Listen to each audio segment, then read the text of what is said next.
السلام علیکم، میں ہوں ابو مصعب اور آپ دیکھ رہے ہیں میرے خیال میں۔ ہم پڑھ رہے تھے مسند امام احمد ابن حنبل سے مسند علی ابن ابی طالب، جس کی پہلی حدیث جاری تھی، جس میں حضرت علی رضی اللہ عنہ نبی پاک صلی اللہ علیہ وسلم کے سفر حج کے چیدہ چیدہ واقعات بیان فرما رہے تھے۔ چنانچہ بغیر تاخیر کے ہم حدیث کی طرف چلتے ہیں اور اس حدیث کو آج مکمل کرتے ہیں۔ حضرت علی رضی اللہ عنہ فرماتے ہیں ثم جاءہ رجل، پھر ایک اور آدمی حضور صلی اللہ علیہ وسلم کے پاس آیا، فقال یا رسول اللہ، اس نے کہا اے اللہ کے رسول، حلقت قبل ان انحر، میں نے ذبح کرنے سے پہلے حلق کر لیا۔ یہاں ہم یاد دہانی کر لیتے ہیں کہ 10 ذو الحجہ کو حاجیوں کو 4 کام کرنے ہوتے ہیں۔ سب سے پہلے رمی کرنی ہوتی ہے، جمرہ اکبر کی رمی کرتے ہیں۔ دوسرے نمبر پہ قربانی کرنی ہوتی ہے۔ تیسرے نمبر پہ بال کاٹنے ہوتے ہیں، حلق کرے یا قصر کرے۔ اور چوتھے نمبر پہ طواف زیارت کرنے کے لیے مکہ جانا پڑتا ہے۔ نبی پاک صلی اللہ علیہ وسلم یہ کام ترتیب کے ساتھ کر رہے ہیں لوگوں کے ساتھ۔ نبی پاک صلی اللہ علیہ وسلم کا یہ پہلا حج ہے جو آخری حج بھی ثابت ہوا۔ اس لیے جب لوگ نبی پاک صلی اللہ علیہ وسلم کو دیکھتے ہیں کہ نبی پاک صلی اللہ علیہ وسلم نے فلانا عمل پہلے کر لیا، دوسرا عمل بعد میں کیا، تو لوگ آ کے سوال کرنے لگے کہ ہم نے تو دوسرا عمل پہلے کر لیا ہے، پہلا بعد میں کیا ہے، یا وہ ابھی تک کیا ہی نہیں ہے، تو اب اس کا کیا حکم ہوگا؟ اسی طرح کا ایک سوال حضرت علی رضی اللہ عنہ ذکر کر رہے ہیں کہ ایک آدمی نے آ کر سوال کیا یا رسول اللہ حلقت قبل ان انحر، میں نے ذبح کرنے سے پہلے حلق کر لیا۔ قال، آپ صلی اللہ علیہ وسلم نے فرمایا انحر ولا حرج، ذبح کرو، کوئی حرج نہیں ہے۔ پھر دوسرا آدمی آیا، ثم اتاہ آخر فقال یا رسول اللہ، اس نے کہا اے اللہ کے رسول، انی افست قبل ان احلق، میں نے طواف زیارت کر لیا ہے حلق کرنے سے پہلے۔ قال، آپ صلی اللہ علیہ وسلم نے کہا احلق او قصر ولا حرج، حلق کر لو یا قصر کر لو، سر کے تمام بال مونڈ لو یا کچھ بال چھوٹے کر لو، تو کوئی مسئلہ نہیں ہے، کوئی حرج نہیں ہے۔ چنانچہ آپ لوگ جب حج کرنے کے لیے جاتے ہوں گے تو وہاں آپ یہ مسئلہ بہت زیادہ سنتے ہوں گے کہ کوئی کام پہلے یا بعد کرنے سے کوئی فرق نہیں پڑتا۔ حالانکہ جو نبی پاک صلی اللہ علیہ وسلم کی ترتیب تھی حج کرنے کی، تمام مکتبہ فکر کا یہی کہنا ہے کہ جو کام نبی پاک صلی اللہ علیہ وسلم نے پہلے کیا اس کو پہلے کرنا افضل ہے، جو بعد میں کیا اس کو بعد میں کرنا افضل ہے۔ لیکن اگر کوئی شخص لا علمی کی بنا پر کوئی کام جو بعد میں کرنے کا ہے پہلے کر لے یا پہلے کرنے کا ہے بعد میں کر لے، تو وہاں کے علماء آپ کو یہی مسئلہ بتاتے ہیں کہ اس میں کوئی حرج نہیں ہے اور اس سے کوئی فرق نہیں پڑتا۔ آپ کے گروپ میں حنفی علماء وہ آپ کو کہتے ہیں کہ نہیں بھائی، آپ نے ترتیب کے ساتھ سارے عمل کرنے ورنہ دم لازم ہوگا، یعنی عمل آگے پیچھے کرنے کی وجہ سے ایک قربانی اضافی کرنی پڑے گی۔ اب یہ کیا ماجرا ہے؟ تفصیل کے ساتھ تو میرا ارادہ انشاءاللہ ہر مسئلے کے اوپر دلیل کے ساتھ مکمل بحث و مباحثہ آپ کے سامنے رکھیں گے۔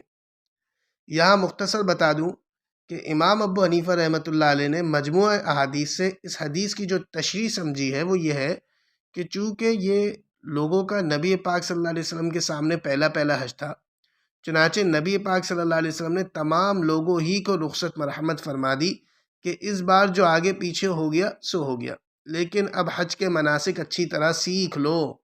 چنانچہ حضرت ابن عباس رضی اللہ عنہما جو یہ واقعہ بیان بھی کر رہے ہیں وہی یہ فتویٰ بھی دیتے ہیں کہ اگر ان اعمال کے اندر تقدیم اور تاخیر کی تو دم لازم ہوگا۔ یہ دیکھ لیں جی، اسکرین پر آپ کے سامنے میں یہ حدیث شو کر دیتا ہوں۔ یہ روایت جو ابن عباس رضی اللہ عنہما سے مذکور ہے، منقول ہے، میں آپ کے سامنے شرح معانی الآثار جو امام طحاوی رحمۃ اللہ علیہ کتاب ہے، میں آپ کے سامنے اس کی ویڈیو پیش کر رہا ہوں۔ اس کے علاوہ مصنف ابن ابی شیبہ میں بھی یہ فتویٰ ابن عباس رضی اللہ عنہما کا موجود ہے۔ اس فتوے سے یہ پتہ چلتا ہے کہ نبی پاک صلی اللہ علیہ وسلم نے جو لا حرج کہا، اس کا مطلب یہ ہے کہ اب اگر غلطی یا ناواقفیت کی بنا پر تقدیم اور تاخیر ہو گئی ہے تو کوئی بات نہیں، اس میں کوئی گناہ نہیں ملے گا۔ ہاں، اب اچھی طرح اعمال سیکھ لو کیونکہ آگے ترتیب سے اعمال کرنا لازم ہوگا۔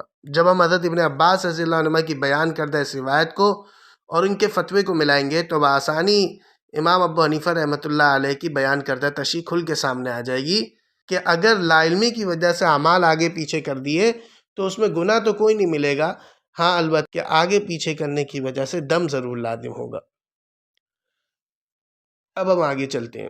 تو فرمایا حضرت علی رضی اللہ عنہ نے ثم اتی البیت فطاف بہ، پھر نبی پاک صلی اللہ علیہ وسلم بیت اللہ پہ آئے اور بیت اللہ کا طواف کیا۔ طواف زیارت کرنے کے لیے نبی پاک صلی اللہ علیہ وسلم بیت اللہ آئے جی۔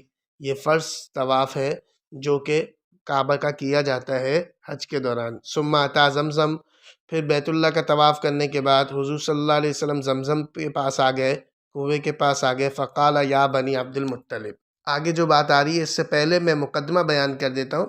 نبی پاک صلی اللہ علیہ وسلم کے زمانے میں بعثت سے پہلے بھی قریش کعبے کے متولی اور حج کی خدمتگار ہوا کرتے تھے، جیسا کہ آج بھی مملکت سعودیہ اپنے ساتھ خادم الحرمین شریفین لگاتی ہے، اور یہ بات قریش کے لیے باعث فخر تھی اور ہونی بھی چاہیے۔ اس میں بنو عبد المطلب کے حصے میں حاجیوں کو زمزم پلانے کی خدمت لگی ہوئی تھی، چنانچہ وہ اسی خدمت میں مصروف عمل تھے۔ تو پھر نبی پاک صلی اللہ علیہ وسلم ان کے پاس آئے اور ان کی حوصلہ افزائی کی اور کہا یا بنی عبد المطلب، اے عبد المطلب کی اولاد، سقایتکم، اپنی پانی پلانے کی خدمت میں لگے رہو۔ ولولا ان یغلبکم الناس علیہا، اگر مجھے یہ خوف نہ ہوتا کہ لوگ اس خدمت میں تم پر غلبہ حاصل کرنے کی کوشش کریں گے، لنزعت بہا، تو میں اپنے ہاتھ سے کنویں سے پانی نکال کے لوگوں کو پلاتا، یا کنویں سے پانی نکالتا، خود پینے کے لیے اور لوگوں کو پلانے کے لیے بھی۔ اب دیکھیں نبی پاک صلی اللہ علیہ وسلم نے یہ جو بات کی، ظاہر بات ہے کہ اگر نبی پاک صلی اللہ علیہ وسلم زمزم کے کنویں سے اس وقت پانی نکال لیتے تو سارا مجمع خود ہی پانی نکال کر پینے اور پلانے کے لیے آگے بڑھتا، اور یہ انتظامی اعتبار سے ایک بہت مشکل کام بن جاتا۔ اس لیے نبی پاک صلی اللہ علیہ وسلم باوجود خواہش کے اس خدمت انجام دینے سے باز رہے۔ یہاں پر یہ حدیث ختم ہوئی۔ اگلی ویڈیو میں حضرت علی رضی اللہ عنہ کی روایت کردہ اگلی حدیث کے ساتھ ہم حاضر ہوں گے۔ یقیناً آپ اپنا ہوم ورک کر لیں گے، یعنی اگر چینل مفید لگ رہا ہے تو اس کو سبسکرائب کرنا ہے، اور اگر آپ کو لگتا ہے کہ کسی اور کو بھی یہ ویڈیو فائدہ دے سکتی ہے تو اس کے ساتھ شیئر بھی کر لیں۔ ملتے ہیں اگلی ویڈیو میں۔ والسلام علیکم ورحمۃ اللہ وبرکاتہ۔